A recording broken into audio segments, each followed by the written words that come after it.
Students, आज हम start करेंगे हमारा न्यू चैप्टर जो कि है organic chemistry some basic principles and techniques. तो चलिए फिर स्टार्ट करते हैं। लेते हैं इस चैप्टर का फर्स्ट टॉपिक जो कि है हिस्ट्री ऑफ ऑर्गेनिक कंपाउंड्स। सबसे पहले हम ये समझेंगे कि ये ऑर्गेनिक कंपाउंड्स की पूरी हिस्ट्री क्या है। इसकी हिस्ट्री को आप अभी कुछ नोट नहीं करेंगे, बस ध्यान से आप क्या करिए, बस मेरी बात को सुनिए और पूरी इसकी हिस्ट्री को समझिए। फिर जो भी इंपॉर्टेंट पॉइंट आएगा मैं आपको खुद बताऊंगी, उसे आप वहां पर नोट करेंगे। ठीक है, चलिए हिस्ट्री समझते हैं। इसकी हिस्ट्री हम समझेंगे 1780 से।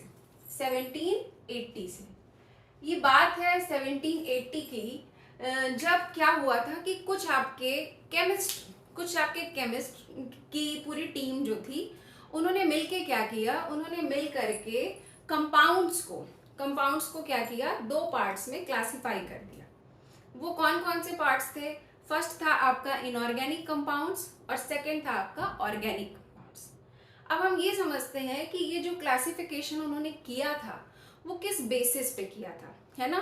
देखिए, उनकी जो टीम थी, जो केमिस्ट की टीम थी, जो साइंटिस्ट की टीम थी, उन्होंने क्या कहा, उन्होंने ये कहा कि जो भी सब्सटेंसेस या जो भी कंपाउंड्स आपके मिनरल्स या फिर रॉक से ऑब्टेन होंगे, उन्हें हम कहेंगे कि ये इनऑर्गेनिक कंपाउंड्स हैं। और जो भी सब्सटेंसेस आपके प्लांट से या एनिमल्स से, मतलब लिविंग ऑर्गेनिजम्स से आपको ऑब्टेन होंगे, उसे हम कहेंगे ऑर्गेनिक कंपाउंड्स। ठीक है, स्टार्टिंग में उन्होंने ये कहा। ठीक, पहले ये क्लासिफिकेशन किया और फिर ये बात कही। तो इसका मतलब ये हुआ कि 1780 के आसपास ऑर्गेनिक कंपाउंड्स की क्या डेफिनेशन होती थी। 1780 के आसपास उस समय ऑर्गेनिक कंपाउंड्स की डेफिनेशन ये होती थी कि जो भी सब्सटेंसेस आपको लिविंग ऑर्गेनिज्म से ऑब्टेन होते हैं, जिनका सोर्स लिविंग ऑर्गेनिजम्स होते हैं आपके, यानी कि प्लांट्स और एनिमल्स होते हैं, वो कंपाउंड्स आपके क्या होते हैं, ऑर्गेनिक कंपाउंड्स होते हैं।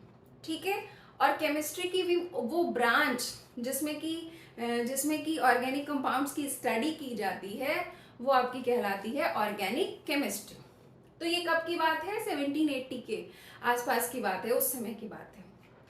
अच्छा, शुरू में क्या था, उस समय ये भी माना जाता था कि हम इनऑर्गेनिक कंपाउंड्स को लैब में सिंथेसाइज कर सकते हैं, लेकिन ऑर्गेनिक कंपाउंड्स को हम लैब में सिंथेसाइज नहीं कर सकते।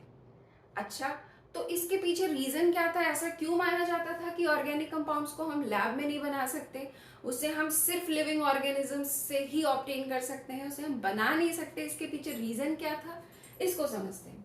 तो इसके पीछे क्या रीजन था? Vital force theory. क्या रीजन था?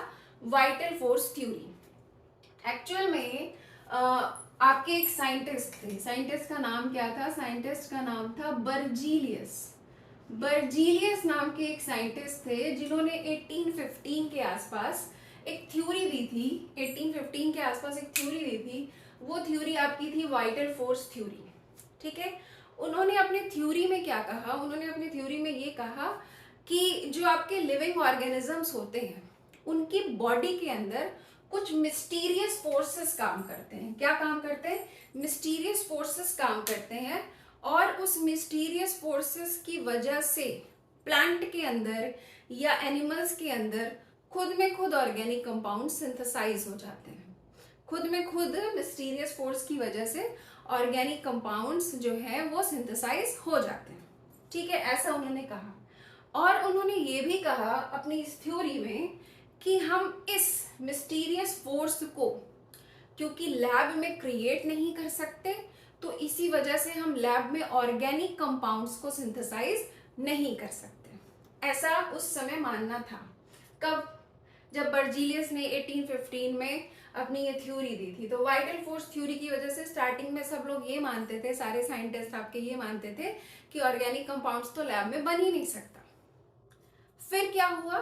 फिर एक चेंजेस आए, एक ऐसा एवोल्यूशन आया, आप कह सकते हो, कि जिसकी वजह से ये मान्यता खत्म हो गई, वाइटल फोर्स थ्योरी का काम खत्म हो गया। वो क्या था, वो क्या चेंजेस थे? वो चेंजेस आपके लाए थे किसने? वोहलर नाम के साइंटिस्ट ने। किसने लाए थे? वोहलर नाम के साइंटिस्ट ने। और ये बात है आपके 1828 के आसपास की। 1828 में वोलर नाम के एक साइंटिस्ट थे। उन्होंने क्या किया, उनसे एक्सीडेंटली लैब में एक ऑर्गेनिक कंपाउंड बन गया। कौन सा ऑर्गेनिक कंपाउंड बन गया? वो कंपाउंड था यूरिया। क्या कंपाउंड था?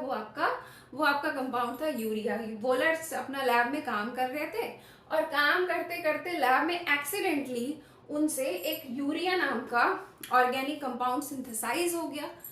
तो ये बात उन्होंने सबको बताई। तो उसके बाद जाकर के उस समय के साइंटिस्ट को ये पता चला कि ऑर्गेनिक कंपाउंड जो होते हैं वो लैब में भी बन सकते हैं, लेबोरेटरी में भी बन सकते हैं। वोलर से कैसे बना था? उन्होंने अमोनियम साइनेट को हीट किया था और अमोनियम साइनेट को हीट करने की वजह से यूरिया का फॉर्मेशन हो गया था। और उसी के बाद फिर ये बात पिक्चर में आई कि ऑर्गेनिक कंपाउंड्स जो होते हैं वो लैब में सिंथेसाइज हो सकते हैं। और फिर उसी के बाद धीरे धीरे धीरे धीरे धीरे धीरे करते करते बहुत सारे ऑर्गेनिक कंपाउंड्स लैब में बनने लगे। और अभी प्रेजेंट टाइम में हम ये जानते हैं कि ऑर्गेनिक कंपाउंड्स को हम लिविंग ऑर्गेनिजम्स यानी कि प्लांट्स और एनिमल्स से तो ऑब्टेन कर ही सकते हैं, लेकिन साथ ही साथ हम चाहें तो लैब में भी ऑर्गेनिक कंपाउंड को सिंथेसाइज कर सकते हैं। फॉर एग्जांपल ग्लूकोज की आप बात कर लो। ग्लूकोज है तो ग्लूकोज को हम शुगर केन से तो ऑब्टेन कर ही सकते हैं, तो वो एक प्लांट ही है ना, वहां से तो ऑब्टेन कर ही सकते हैं। लेकिन हम ग्लूकोज को लैब में भी सिंथेसाइज कर सकते हैं, दूसरे केमिकल्स से ग्लूकोज को लैब में आराम से बना सकते हैं। ठीक है, तो ये कॉन्सेप्ट उस वक्त क्लियर हुआ, किसकी वजह से? वोलर की वजह से। और वाइटल फोर्स थ्योरी का काम फिर खत्म हो गया। इस पर्टिकुलर स्टेटमेंट के बाद वाइटल फोर्स थ्योरी की जो मान्यता थी वो धीरे धीरे फिर खत्म हो गई। ठीक है, तो ये तो बात हो गई किसकी? पूरी ऑर्गेनिक कंपाउंड्स की हिस्ट्री की। इसमें से आप वाइटल फोर्स थ्योरी और ये पॉइंट आप नोट कर सकते हैं। ठीक है, चलिए यहीं पे हमारा हिस्ट्री ऑफ ऑर्गेनिक कंपाउंड्स खत्म होता है। अब हम समझेंगे ऑर्गेनिक कंपाउंड्स के मॉडर्न डेफिनेशन को। तो चलिए बेटा, अब हम लोग समझते हैं modern definition of organic compounds.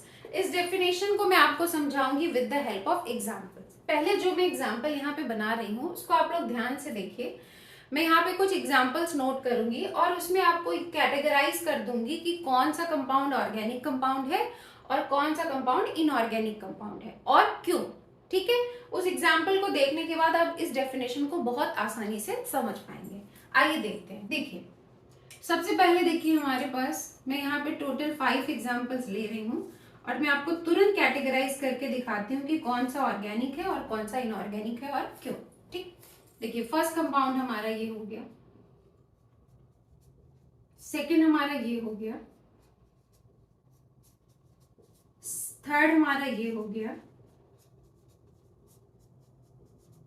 Fourth compound हमारा ये वाला हो गया, फिफ्थ कंपाउंड हमारा ये हो गया, कुछ और ले लेते हैं, 6 ये हो गया, 7 ये हो गया। अब इसमें से जरा देखिए कौन कौन सा ऑर्गेनिक है और कौन सा इनऑर्गेनिक कंपाउंड है और क्यों। सबसे पहले मैं आपको ऑर्गेनिक कंपाउंड बता देती हूँ। देखिए ये कंपाउंड, ये कंपाउंड, ये कंपाउंड और ये कंपाउंड, ये जो चारों हमारे कंपाउंड है ये ऑर्गेनिक कंपाउंड है। ये क्या है? ऑर्गेनिक है। मैं ओ लिख देती हूँ, ये सब ऑर्गेनिक है। ठीक है, और ये वाला जो कंपाउंड है हमारा ये इनऑर्गेनिक कंपाउंड है, ये इनऑर्गेनिक कंपाउंड है, आई लिख दे रही हूँ, ये इनऑर्गेनिक कंपाउंड। अब आप कहेंगे मैम क्यों, कैसे कैसे पहचाना आपने? तो जरा इसको समझिए, एक बार आप इसे पहचानना सीख लेंगे तो डेफिनेशन कुछ भी नहीं आपके लिए। चलिए समझते हैं। देखिए यहाँ पर ऑर्गेनिक कंपाउंड की कैटेगरी में हम उस कंपाउंड्स को रखते हैं जिसमें कार्बन के साथ हाइड्रोजन जुड़ा हो, हाइड्राइड ऑफ कार्बन होना चाहिए। ठीक है, ऐसा कंपाउंड जिसमें कार्बन के साथ हाइड्रोजन हो उसे हम बोलते हैं हाइड्राइड्स ऑफ कार्बन या फिर हाइड्रोकार्बन्स। तो पहली बात, वो कंपाउंड्स ऑर्गेनिक कंपाउंड्स कहलाएंगे जिसमें कि कार्बन के साथ हाइड्रोजन हो, जो हाइड्राइड ऑफ कार्बन हो। तो आइए देखते हैं इसमें कौन कौन से ऐसे कंपाउंड्स हैं जहां पे कार्बन के साथ हाइड्रोजन है। जैसे इसको देखिए, इसमें कार्बन से हाइड्रोजन अटैच्ड है, यहाँ पे कार्बन से हाइड्रोजन अटैच्ड है, तो ये कंपाउंड कैसा हो गया? ऑर्गेनिक कंपाउंड हो गया। अगर इस कंपाउंड में आप देखें तो यहाँ पे देखिए 2 कार्बन है, first carbon, second carbon, third carbon, sorry 3 carbon है, और तीनों ही कार्बन को अगर आप देखें तो सबके पास क्या है? हाइड्रोजन है।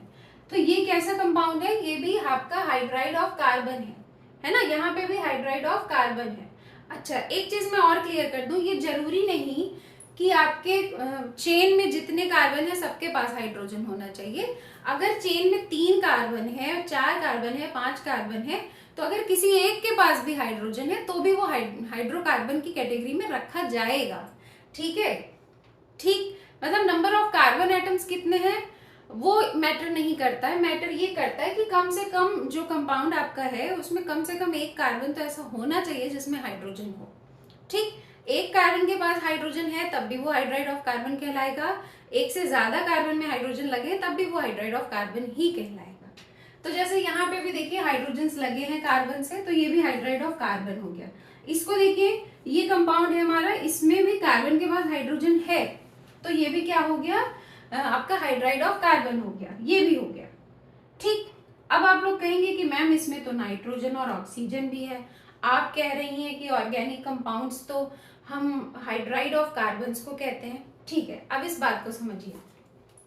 पहली बात, हम ऑर्गेनिक कंपाउंड्स उस कंपाउंड्स को कहते हैं जो कि हाइड्राइड्स ऑफ कार्बन्स हो, मतलब कि हाइड्रोकार्बन्स हो, एक तो उनको ऑर्गेनिक कंपाउंड कहते हैं। और उसके अलावा हम डेरिवेटिव्स ऑफ हाइड्रोकार्बन्स को भी ऑर्गेनिक कंपाउंड्स कहते हैं। अब आप कहेंगे मैम ये डेरिवेटिव्स ऑफ हाइड्रोकार्बन्स क्या है, तो डेरिवेटिव ऑफ हाइड्रोकार्बन्स का मतलब है कि कार्बन का ऐसा हाइड्राइड जिसमें कार्बन हाइड्रोजन के साथ साथ दूसरे एटम्स भी प्रेजेंट हो। दूसरे एटम्स प्रेजेंट होने का मतलब नाइट्रोजन या फिर ऑक्सीजन या फिर सल्फर या फिर फास्फोरस या फिर कोई हेलोजन एटम जैसे कि फ्लोरीन, क्लोरीन, ब्रोमीन, आयोडीन, इनमें से भी कोई एटम अगर प्रेजेंट है तो मतलब कार्बन हो, उसमें हाइड्रोजन हो, हाइड्रोजन जरूर जुड़ा हो कार्बन के साथ, और उसमें साथ ही साथ हाइड्राइड ऑफ कार्बन हो और साथ ही साथ इनमें से कोई एटम प्रेजेंट हो, तो उसे हम बोलते हैं डेरिवेटिव ऑफ हाइड्रोकार्बन। तो एक तो हाइड्रोकार्बन ऑर्गेनिक कंपाउंड्स कहलाते हैं और डेरिवेटिव्स ऑफ हाइड्रोकार्बन्स भी क्या कहलाते हैं, ऑर्गेनिक कंपाउंड्स कहलाते हैं। तो ऑर्गेनिक कंपाउंड्स की डेफिनेशन क्या बनेगी, डेफिनेशन ये बनेगी, the hydrides of carbon and their derivatives are called organic compounds. Organic compounds हम ऐसे कंपाउंड्स को कहते हैं जो कि क्या हो, हाइड्राइड ऑफ कार्बन हो या फिर हाइड्राइड ऑफ कार्बन का डेरिवेटिव हो, मतलब कार्बन हाइड्रोजन से बना हो या फिर कार्बन हाइड्रोजन तो हो ही उसमें मेनली, और साथ ही साथ इनमें से कोई एटम भी प्रेजेंट हो, तो वो आपका ऑर्गेनिक कंपाउंड है। जरा यहाँ पर देखिए, ये मैंने आप यहाँ पर तो समझ में आ रहा है कि ये हाइड्राइड ऑफ कार्बन है।